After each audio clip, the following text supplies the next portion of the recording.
Hello everyone, আশা করি সবাই ভালো আছেন। আপনাদের সবাইকে আমন্ত্রণ জানাচ্ছি আমাদের আজকের ক্লাসে। আজকে আমাদের সিআইএ পার্ট 1 এর দ্বিতীয় ক্লাস। আমি সনাতন প্রামাণিক, সিআইএ আছি একটা বেসরকারি প্রতিষ্ঠানে হেড অফ অডিট এবং চিফ অডিট এক্সিকিউটিভ হিসেবে। সো আজকে আমাদের যে বিষয়টা সেটা হচ্ছে ফাউন্ডেশন অফ ইন্টারনাল অডিটিং। এটার ডোমেইন 1 এর আজকে ক্লাস 2। মূলত এখানে 15% ওয়েটেজ দেওয়া আছে পার্ট 1 এর আর কি। পার্ট 1 এর এটা চ্যাপ্টার 1 বলা হয়, এটা ডোমেইন 1ও বলে অনেকে। সো চ্যাপ্টার 1 এর আমরা ক্লাস 2 তে আছি। সো আজকে আমরা জানবো purpose, authority and responsibility of internal auditing. So class 1 এ আমরা কি জেনেছি? ক্লাস 1 এ জেনেছি আইপিপিএফ 2017 সম্পর্কে। যদিও আইপিপিএফ 2017 এই জানুয়ারি 2025 এর পর থেকে আর কার্যকর না, তখন আমাদের নতুন যে স্ট্যান্ডার্ড আছে গ্লোবাল ইন্টারনাল অডিট স্ট্যান্ডার্ড, ওইটা কার্যকর। সো তার আগ পর্যন্ত আমরা এটা নিয়ে থাকতে পারি। সো এর আগে যারা পরীক্ষা দেবেন, সিআই পরীক্ষা দিবেন, তাদের জন্য এটা অ্যাপ্লিকেবল। সো আমরা আজকে পারপাস, অথরিটি এবং রেসপন্সিবিলিটি নিয়ে দেখব ছোট্ট করে, যে আসলে কোন কোন বিষয়গুলোকে ফোকাস দেওয়া উচিত পরীক্ষার জন্য, জানার জন্য এবং পরীক্ষার জন্য। অবশ্যই জানতে হবে, না জানলে পরীক্ষায় ভালো করা যাবে না। সো যারা আমার চ্যানেলে নতুন, তাদেরকে রিকোয়েস্ট করবো যে অবশ্যই আমার চ্যানেলে ঘুরে আসবেন। সেখানে সিআইএ ছাড়াও আরও অনেক স্কিলস নিয়ে ভিডিও আছে, সেই স্কিলসগুলো আপনারা জানতে পারবেন সেখান থেকে। সো চলুন আজকের ভিডিওতে ফিরে যাই। আজকের টপিক পারপাস, অথরিটি এবং responsibility of internal auditing activity. যদি আমরা ডেফিনেশনটা আরেকবার একটু পড়ি তাহলে আরও ক্লিয়ার হবে। দেখেন, internal auditing is an independent objective assurance and consulting activity designed to add value and improve an organization's operations. So main purpose টা কি? add value and improve an organization's operation. So এই যে add value এবং improve an organization operation কিভাবে করবে? through independent objective assurance and consulting activity এর মাধ্যমে। So এই যে দুইটা সার্ভিসের কথা বলা হয়েছে, অ্যাসুরেন্স সার্ভিস এবং কনসাল্টিং সার্ভিস, এই দুইটা সার্ভিস দেওয়া হবে যেটা হবে ইন্ডিপেন্ডেন্ট এবং অবজেক্টিভ। সো খুবই ক্লিয়ার পারপাস, তাই না? তারপরে আরেকটি যেটা আমরা যদি পরের লাইনটা পড়ি, যে it helps an organization accomplish its objective by কি করে নিয়ে আসে? A systematic disciplined approach to evaluate and improve the effectiveness of risk management, control and governance process. Mainly GRC বলে এটাকে আর কি, যদি শর্ট করেন তাহলে এটাকে জিআরসি বলে, risk management, control and governance process. So এই প্রসেসে হেল্প করছে কিভাবে? সিস্টেমেটিক এবং ডিসিপ্লিন অ্যাপ্রোচ নিয়ে এসে অ্যাপ্রোচ দিয়ে সেটা ইভালুয়েট করে এবং সেটার ইফেক্টিভনেসটাকে ইমপ্রুভ করে। সো আমরা এইভাবে যদি পড়ি তাহলে কিন্তু পারপাসটা আমাদের কাছে আরও ক্লিয়ার হয়ে যাবে এবং সহজে মনে থাকবে। পরীক্ষাতে যদি এই ধরনের কোনো কিছু আসে তখন কিন্তু আপনি সহজে অ্যান্সার করতে পারবেন। পারপাস থেকে দুটো জিনিস ক্লিয়ার হয়েছে। আমরা দুই ধরনের সার্ভিস, একটা অ্যাসুরেন্স সার্ভিস এবং একটা কনসাল্টিং সার্ভিস। কনসাল্টিং সার্ভিস মূলত অ্যাডভাইজরি মতো। অ্যাসুরেন্স সার্ভিসগুলো কি সেটা নিয়ে আমরা বিশদ আলোচনা করব পরবর্তীতে। সো অ্যাসুরেন্স সার্ভিসটা কি আরেকটু দেখি আমরা ডিটেল। অ্যাসুরেন্স সার্ভিসের মধ্যে কি আছে? Involve objective assessment. আমরা তো অ্যাসেসমেন্ট করি, তাই না? অ্যাসেসমেন্ট করি, ভেরিফিকেশন করি, এই জিনিসগুলো। So objective assessment of evidence to provide opinions or conclusions. আমরা কি জন্য করি অবজেক্টিভ অ্যাসেসমেন্ট? ওপিনিয়ন দেওয়ার জন্য অথবা কনক্লুশন ড্র করার জন্য। কার উপরে? জিআরসিতে। সেটা তো আমরা ডেফিনিশনে পড়ে আসছি যে independent assessment of GRC, governance, risk management and control on entity, operation, function, process আর সিস্টেম। কিসে করি আমরা? পুরো এন্টিটির করতে পারি, কোনো একটা নির্দিষ্ট অপারেশনের করতে পারি, কোনো একটা নির্দিষ্ট ফাংশনের করতে পারি, কোনো একটা প্রসেসের করতে পারি অথবা সিস্টেমের করতে পারি। সো এইরকম এই বিষয়গুলোর আমরা অ্যাসেসমেন্ট করি, অবজেক্টিভ অ্যাসেসমেন্ট করি। কি করার জন্য? অপিনিয়ন প্রোভাইড করার জন্য অথবা কনক্লুশন ড্র করার জন্য। কিসের উপরে? জিআরসির উপরে। সো অ্যাসুরেন্স সার্ভিসটা সম্পর্কে মনে হয় আপনারা মোটামুটি সবাই ক্লিয়ার হয়েছেন। এইখানে কয়েকটা বিষয় খুবই ইম্পর্টেন্ট, যেটা পরীক্ষাতেও ইম্পর্টেন্স দিতে হয় পরীক্ষার জন্য। সেটা হচ্ছে যে আমরা ইন্টারনাল অডিটর হিসেবে অ্যাসুরেন্স সার্ভিসে কি করি? আমরা অ্যাসুরেন্স সার্ভিসের ক্ষেত্রে ইন্টারনাল অডিটর হিসেবে নেচার অ্যান্ড স্কোপ ডিটারমাইন করি। এটা কিন্তু ইম্পর্টেন্ট। যদি কোশ্চেন আসে এমন যে নেচার অ্যান্ড স্কোপ, অ্যাসুরেন্স সার্ভিসের নেচার অ্যান্ড স্কোপ কে ডিটারমাইন করে? Internal auditor, process owner, user or other party management এরকম যদি বলে তখন আপনি আসলে কি করবেন? তখন আপনাকে অ্যান্সারটা করতে হবে ইন্টারনাল অডিটর। তো এইটা কিন্তু একটু খেয়াল রাখতে হবে যে নেচার অ্যান্ড স্কোপ অ্যাসুরেন্স সার্ভিসের ডিটারমাইন করে ইন্টারনাল অডিটর। এখানে আরেকটা যে বিষয়টা আছে যে একটা অ্যাসুরেন্স সার্ভিসের মধ্যে কয়টা পার্টি ইনভলভ থাকে। আমরা অলরেডি সবাই মনে হয় জানি যে এখানে ৩টা পার্টি ইনভলভ থাকে। একটা হচ্ছে প্রসেস ওনার, সেকেন্ড আমরা অ্যাজ এ ইন্টারনাল অডিটর, আর ইউজার।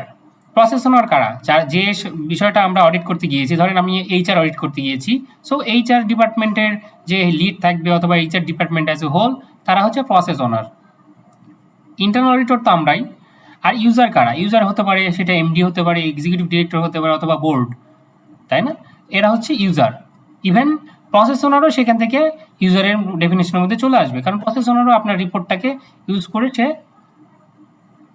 মানে আপনার রিকমেন্ডেশনগুলোকে সে ইমপ্লিমেন্ট করবে, তাই না? সো ইউজার বিভিন্ন রকম হতে পারে। মেইনলি প্রসেস ওনার হচ্ছে ওই সংশ্লিষ্ট ম্যানেজমেন্ট, আর ইন্টারনাল অডিটর আমরা, এবং ইউজার হচ্ছে আর একটা থার্ড পার্টি হতে পারে, সেই ব্যক্তিটাও হতে পারে। এখানে এক্সাম্পলগুলো কি কি অ্যাসুরেন্স সার্ভিসের মধ্যে কি কি ইনক্লুড থাকতে পারে? একটা হচ্ছে ফাইন্যান্সিয়াল সার্ভিস হতে পারে, বা ফাইন্যান্সিয়াল অডিট হতে পারে, ফাইন্যান্সিয়াল অ্যাসুরেন্স হতে পারে, ডিউ ডিলিজেন্স হতে পারে, কমপ্লায়েন্স হতে পারে, পারফরমেন্স হতে পারে, এবং সিস্টেম সিকিউরিটি অ্যাসেসমেন্টও হতে পারে। তো এই সমস্তগুলো, এইগুলোর অ্যাসেসমেন্টটাই হচ্ছে আমরা অ্যাসুরেন্স সার্ভিসের মাধ্যমে দিয়ে থাকি। Financial assessment, due diligence assessment, compliance assessment, performance assessment and system security assessment. তো অ্যাসুরেন্স সার্ভিস নিয়ে মনে হয় যে খুব একটা সমস্যা থাকার কথা না। এই জিনিসগুলো একটু যদি ক্লিয়ার হওয়া যায় তাহলে কিন্তু অ্যাসুরেন্স সার্ভিস নিয়ে যদি কোনো কোশ্চেন আসে পরীক্ষায় তাহলে কিন্তু আমরা পারবো, আশা করি। পরের যে বিষয় সেটা হচ্ছে যে আমরা যে সার্ভিসটা দিই সেটা হচ্ছে কনসাল্টিং সার্ভিস। কনসাল্টিং সার্ভিস, যেটা আমি আগে বলে আসছি আপনাদের, যে এটা একটা অ্যাডভাইজরি সার্ভিস। এইটা মূলত যে রিকোয়ারমেন্ট থাকে ম্যানেজমেন্ট লেভেল থেকে, বা যেটা যারা হচ্ছে আমাদের ক্লায়েন্ট বা ম্যানেজমেন্টই বলি আর কি, ইন্টারনাল যেহেতু।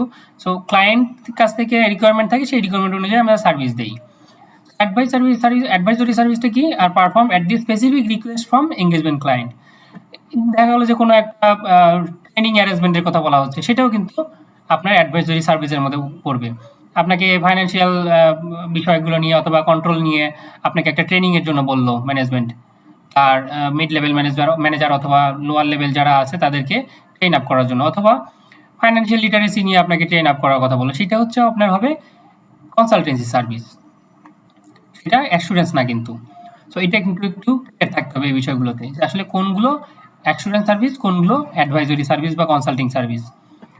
সো এটা আরেকটু আমরা যদি দেখি যে activities intended to add value and improve organisation GRC without the assumption of management responsibility, এইটা হচ্ছে কনসাল্টিং সার্ভিস। তো অ্যাসুরেন্স সার্ভিসে আমরা দেখে আসছি যে ন্যাচার অ্যান্ড স্কোপ ফিক্স করে ইন্টারনাল অডিটর, বাট এই কনসাল্টিং সার্ভিসের ক্ষেত্রে ন্যাচার অ্যান্ড স্কোপ ফিক্স করে টার্মস অফ রেফারেন্স দ্বারা, অথবা যদি কোনো এগ্রিমেন্ট হয়ে থাকে আপনার ক্লায়েন্টের সাথে, তো এইটা অনুযায়ী আপনার ন্যাচার অ্যান্ড স্কোপ ফিক্স হবে।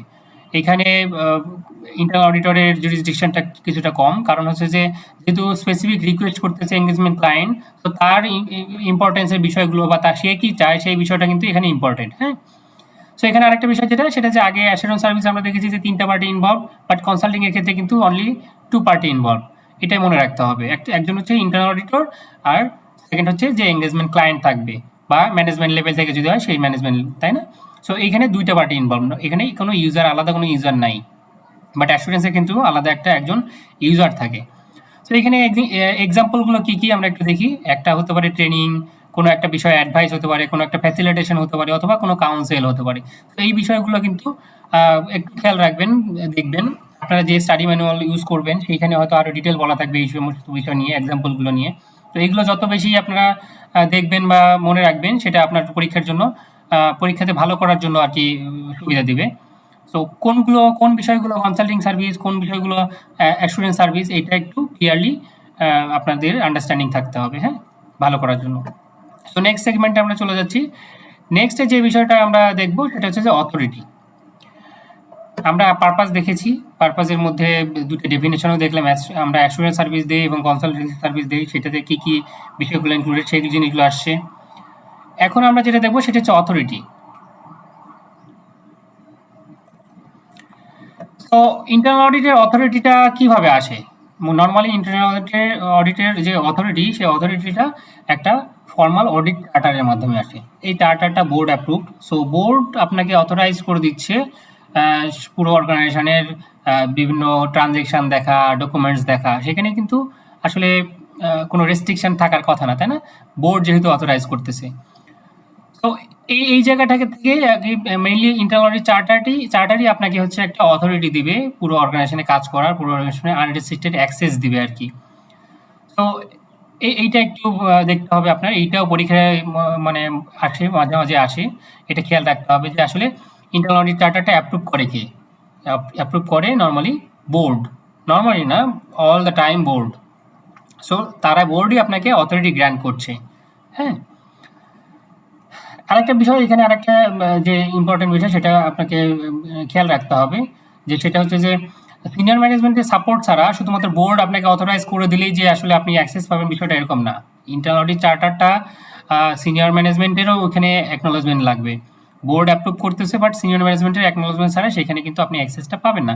সো আপনি যখন চিফ অডিট এক্সিকিউটিভ হবেন বা ইন্টারনাল অডিটে কাজ করবেন, তখন এই জিনিসটা মাথায় রাখতে হবে। ইভেন আপনি পরীক্ষাতেও কিন্তু এই জিনিসটা খেয়াল রাখতে হবে যে কোনো সিনিয়র ম্যানেজমেন্টের সাথে যেন কোনো কনফ্লিক্ট না হয়। যদি কনফ্লিক্ট হয় সেক্ষেত্রে সেটা রিজলভ করবে বোর্ড অবশ্য, বাট সিনিয়র ম্যানেজমেন্টের সাথে এই যে অডিট চার্টারের যে বিষয়গুলো সেগুলো কিন্তু শেয়ারিং হতে হবে, যে অডিট চার্টারে কী কী বিষয়গুলো আছে।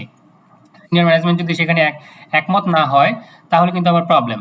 তখন আপনি কিন্তু ফুল সাপোর্টটা ম্যানেজমেন্টের কাছ থেকে পাবেন না। সিনিয়র ম্যানেজমেন্ট মিনস যে এমডি বা ওই লেভেলের ম্যানেজমেন্ট, নট কোনো প্রোগ্রাম ম্যানেজমেন্ট বা ডিপার্টমেন্ট ম্যানেজমেন্ট। হ্যাঁ, তো এইটা কিন্তু খেয়াল রাখতে হবে। এইখানে অথরিটির যে বিষয়গুলো এইখানে যেটা পরীক্ষাতে আর কি ইম্পর্টেন্ট, সেটা আমি আপনাদের সামনে বললাম। সো এইখানে দুই তিনটা বিষয় আরেকবার একটু রিকল করি। একটা হচ্ছে যে ফাইনাল অ্যাপ্রুভাল অথরিটি থাকবে বোর্ডের কাছে অডিট চার্টারের, এইটা একটা পরীক্ষার বিষয়। আর একটা হচ্ছে যে সাপোর্ট, বোর্ড এবং সিনিয়র ম্যানেজমেন্টের সাপোর্টটা হচ্ছে খুবই ইম্পর্টেন্ট যদি কনফ্লিক্ট রেইজ করে কোনো একটা কাজে। অথরিটির পরে আমাদের যে জিনিসটা আছে রেসপন্সিবিলিটি। সো অডিট চার্টার যেমন আপনাকে অথরিটি দেয়, সেখানে অডিট চার্টার কিন্তু রেসপন্সিবিলিটির কথাটাও বলে। রেসপন্সিবিলিটি বলতে যে একজন অডিটের হেড হিসেবে বা চিফ অডিট এক্সিকিউটিভ হিসেবে আপনার কি রেসপন্সিবিলিটি হবে, অডিট ডিপার্টমেন্ট হিসেবে সেই অডিটের ওই অর্গানাইজেশনের প্রতি কি রেসপন্সিবিলিটি হবে, সেই জিনিসগুলো কিন্তু অডিট চার্টারের মধ্যে ইনক্লুডেড থাকে। আপনার যদি একটা ডিটেল অডিট চার্টার দেখেন তাহলে কিন্তু এই জিনিসটা আরও ক্লিয়ার হয়ে যাবে। সো অডিট চার্টারে কি কি থাকে সেটা তো আমরা একটু বললামই। হ্যাঁ, so internal audit activity must evaluate and improve the effectiveness of organisation GRC, তাই না? এইটা কিন্তু মানে অডিট ডিপার্টমেন্টের রেসপন্সিবিলিটি। অবশ্যই সেটাকে মানে এই যে জিআরসি প্রসেসকে ইভালুয়েট করবে কি করার জন্য, অর্গানাইজেশনকে ইমপ্রুভ এবং ইফেক্টিভনেসটাকে এনশিওর করার জন্য। হ্যাঁ, সো এটা কিন্তু একটা রেসপন্সিবিলিটি, এটা অডিট চার্টারের মধ্যে ইনক্লুডেড বিষয়। এইটা কিন্তু অডিট চার্টারে থাকবে। আপনারা অডিট চার্টারে ভালো করে দেখে নেবেন। আপনাদের যে ম্যানুয়ালি পড়েন না কেন সেখানে কিন্তু অডিট চার্টার সম্পর্কে বিশদ আরও বলা থাকবে, সেটা আছে। সো আমরা নেক্সট কোনো ভিডিওতে অডিট চার্টার সম্পর্কে আরও ডিটেল আপনাদের সামনে তুলে ধরবো। অডিট চার্টারের যে বিষয়বস্তুগুলো সেগুলো নিয়ে, অডিট চার্টারের মধ্যে কী কী থাকে, কোথা থেকে কে অ্যাপ্রুভাল দেয়, কীভাবে মানে প্রসেসটা কী, অ্যাপ্রুভাল প্রসেসটা কীভাবে হওয়া উচিত, এই বিষয়গুলো নিয়ে আমি আলাদা একটা ভিডিওতে আপনাদের সামনে উপস্থাপন করবো অডিট চার্টার নিয়ে। সো নেক্সট যে ক্লাসটা হবে সেটা হয়তো বা অডিট চার্টার নিয়েও আমি বলতে পারি, বাট আমি যদি সিরিয়ালি যাই সেক্ষেত্রে হয়তো বা অন্য কোনো টপিক নিয়ে আসবে, বাট অডিট চার্টার নিয়ে আলাদা একটা ভিডিও করব। সো আপনারা আমার সাথে থাকলে পরে অবশ্যই আপনারা জানতে পারবেন আর কি।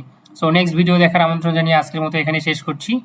আশা করি যে আজকের ভিডিও কন্টেন্টটা আপনাদের ভালো লাগবে এবং এই যে অথরিটি, রেসপন্সিবিলিটি এবং পারপাস যে ইন্টারনাল অডিটের, এইটা সম্পর্কে মোটামুটি একটা ধারণা হয়েছে আপনাদের।